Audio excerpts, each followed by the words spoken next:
एक सर मी एक छोटी गोष्ट सांगतो, म्हणजे कसे प्रकारचे विचाराची माणसं आहे समाजात.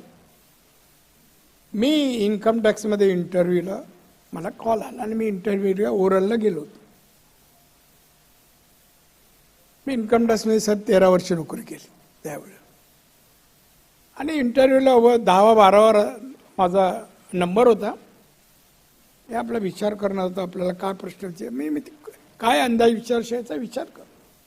तेवढे एक माणूस समोर ठक ठक ठक ठक करत आला. Shorty sir, your mister Rane. हां, अच्छा, तुझं 89 नाव आहे, मराठीत बोलला. बोलो, डोंट वरी, मी सगळं आतमध्ये बोललोय, केलंय, तू पास होणार, जा, तुला ऑल द बेस्ट. थँक्यू.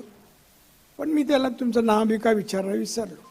तोच म्हणलं, मी मनोहर साळुंखे, मी समोरच्या टेबलावर बसतो, कधी काय आलं तर मलाही ये मदतीस. ठीक आहे, बघ बघ. पुढे गेला, मागे आला, म्हणाल बघ, मी तुला तुझी ओळख नसताना मी तुला मदत करतोय. तुझ्या आयुष्यात जे तुला गरजू वाटतील त्यांना मदत कर, मला धन्यता वाटेल. आणि घे.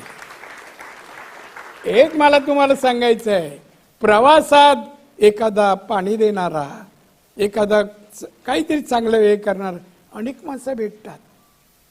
मग आपण पण दुसऱ्यांच्या प्रवासात मदत करावी, सहकार्य करावं. तो आपणही मोठा होईल, तोही मोठा होईल. अशा प्रकारे आपलं वागणूक असली तर सरळ चांगलं होईल.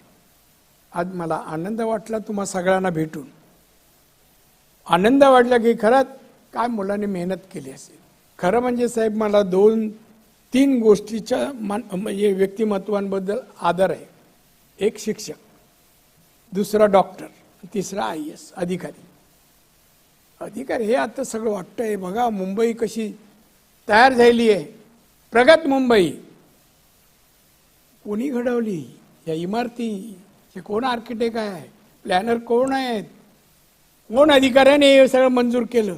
शेवटी अधिकारी हे घडवतात, त्यांच्या अभ्यासातून हे सगळं येतं. मी अनेक ठिकाणी काही कॅसेट मागवत साहेब, प्रगती, इटलीमधील काही शहरं, अनेक ठिकाणी अमेरिकेतली, लंडनमधली, आणि त्यांच्या इमारती कशा बनल्या आहेत. समुद्राच्या बाजूला कशा इमारती आहेत, डोंगराच्या वर कशा इमारती आहे. कारण आम्ही कोकणातले, त्यामुळे तिकडे कसं डेव्हलपमेंट करता येईल हे आपल्याला पाहता येईल. डोळे असून चालत नाही, डोळसपणा असायला पाहिजे. तो तुमच्यात यावा, शिकावं, आणि असं काय करावं लोकांनी, वा क्या बनाया, असे उद्गार काढायला पाहिजे. आणि तसं महाराष्ट्र हा देश कसं लोकांनी आमच्या अधिकाऱ्यांनी बनवलं, हे उद्गार काढण्यासाठी तसा अभ्यास, तशी मेहनत, परिश्रम तुम्ही कराल अशी आशा व्यक्त करतो. आजच्या प्रसंगी आमच्या अमोल आणि त्यांच्या टीमने आपण लोकांनी मला आमंत्रित केलं. इथे मान सन्मान आणि त्याबरोबर आदरही व्यक्त आपण माझ्याबद्दल केलात. मी फार फार तुमच्या सगळ्यांचा, आयोजकांचा आभारी आहे. आणि एवढंच बोलतो का मला आता कोकणाकडे जायचं आहे, आणि त्यामुळे जास्त न बोलता तुमचं सहकार्य आणि तुमचं सहभाग मला या ह्याच्यात काळामध्ये मिळाला, आणि त्यामध्ये फार मला आनंद वाटला. जय हिंद, जय महाराष्ट्र.